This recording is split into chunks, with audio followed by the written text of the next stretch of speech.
Same doorframe corner, same amount of force, same half second of contact. One hand feels nothing. By tomorrow, there's no trace it happened. The other will carry a dark mark for the next 2 weeks. Same bump. Two completely different outcomes. This isn't about pain tolerance. It isn't about being careless. Something underneath the skin has quietly changed the rules, and most people never notice exactly when it happened to them. Maybe you've already decided this is nothing, a few purple marks. Everyone bruises sometimes. But ask yourself this: when was the last time a bump this small left a mark this dark on skin that used to just shrug things off? That shift is the part worth paying attention to, not the bruise itself. The fact that the rules changed at all. Here's what's strange. For something this common, most people never get a real answer for it. Just, it's age, which explains nothing. So we're going to find the actual answer, where it hides, why it picks these exact 2 spots on your body, and why a doctor can run every blood test available and find absolutely nothing wrong, even while your hand looks like it's been through something serious. There's a specific piece of this that puzzled the people studying it,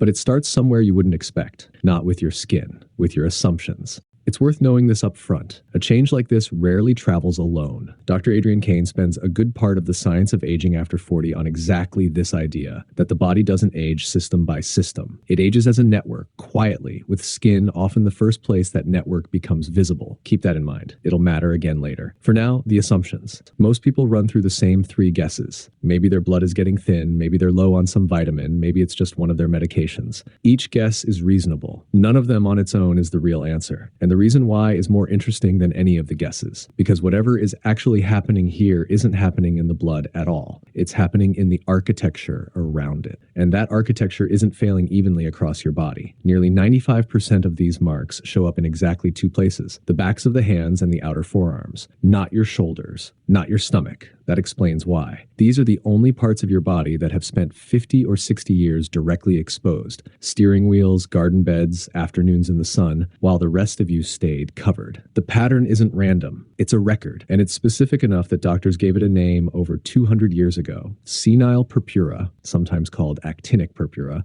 long before anyone understood what was actually happening underneath. Picture the support system under your skin as a tightly woven net, collagen fibers layered densely holding everything in place, blood vessels included. Now age that net 40 or 50 years. The body's own enzymes, cutting tools it uses to remodel tissue, start breaking that collagen down faster than it gets rebuilt. By your 70s, that layer can be roughly half as thick as it once was. For women, there's an added twist. Collagen loss can speed up sharply after menopause, by some estimates close to 2% a year. Nobody has proven that this directly causes more bruising. That link is still unproven, but the timing lines up closely enough that it's hard to dismiss. Either way, the net is thinning, and a thinning net holds its vessels less and less securely. There's a second contributor working on that same net for just as long: sunlight. Not one bad sunburn. Decades of quiet, low-grade exposure most people never think twice about. Every drive, every afternoon outside. That exposure reaches deep into the skin and activates the very same collagen-cutting process, thickening the tissue on the surface while leaving it more fragile underneath. A process with its own name, solar elastosis. But here's the surprising part. When researchers actually asked people how much sun exposure they remembered getting over a lifetime, the answers didn't line up cleanly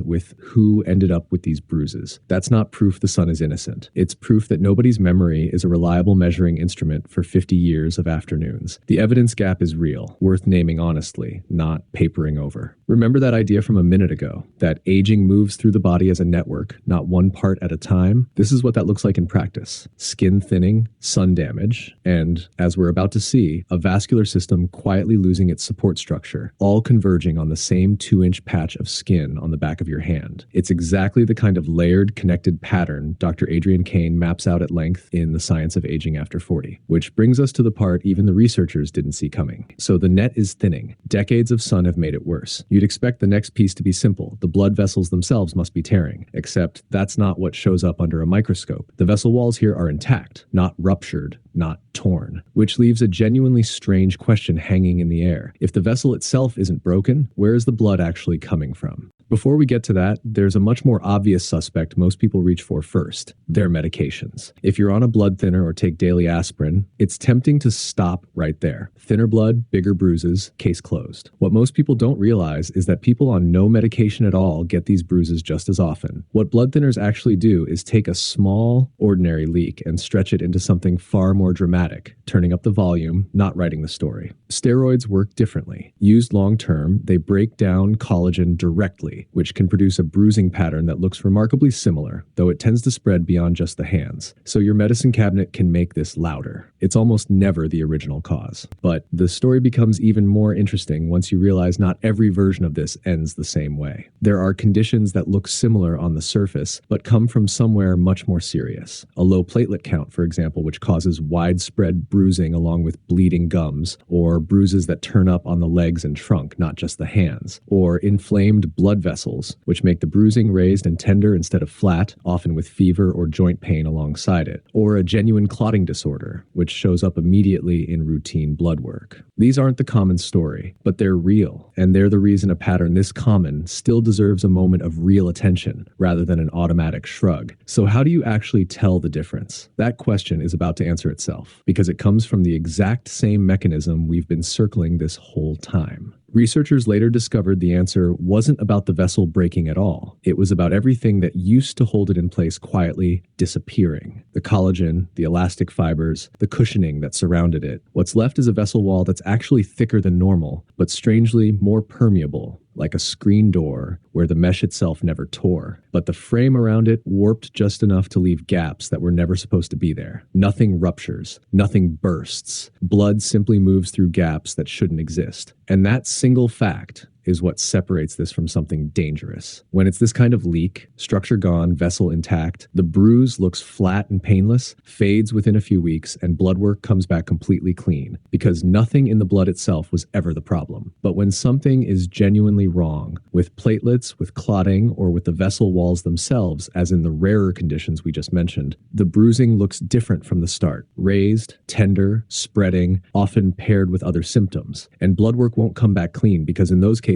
something really is. Same starting question. Two completely different answers written in how the bruise actually behaves. Go back to that door frame from the start of this. Same bump, two different outcomes. What actually made the difference wasn't that moment. It was every afternoon before it. Decades the skin quietly logged and never showed you until now. In a strange way, that bruise isn't new damage. It's an old record, finally surfacing where you can see it. That's not really something to fear. It's something to finally understand. So practically, if what you're seeing is flat, painless, stays on the hands and forearms, and fades in a couple of weeks, that's the pattern we just walked through. Ordinary, explainable, not dangerous. If it's raised, tender, spreading beyond your arms, showing up with bleeding gums, or growing far bigger than whatever caused it, especially alongside a blood thinner, that's the other pattern. That's worth an actual conversation with a doctor. Not because it's likely to be serious, because it deserves a real look rather than a guess. And if you do one thing either way, sunscreen on the hands and forearms is the one step with real evidence behind it for slowing this down at any age you start. Think back to that door frame at the start. 2 hands, 1 mark. Now you know why. So tell us, when did you first notice your own hands starting to keep score like that? What was the moment? The bump that should have meant nothing but didn't? Leave it in the comments. Somebody reading this is about to recognize their own hand in your story.